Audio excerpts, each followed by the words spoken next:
Sabko pranam. Welcome to 22 Edit Z. Now let's get practical. This week text one old friend. Say, I was thinking of you. How are you?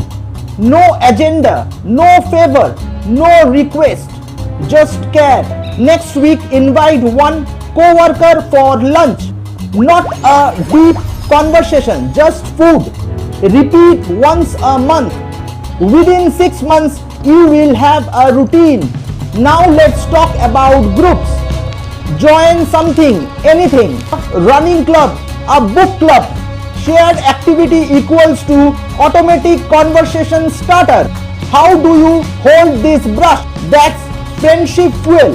You don't need charisma. You need proximity.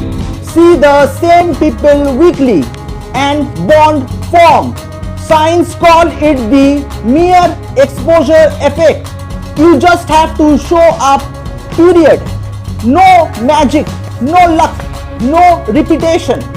If you enjoyed this video, then like, comment, share and subscribe to 22 Edit Z for more amazing content like this. Just stay tuned. The story is not over yet. To be continued. Take care, guys.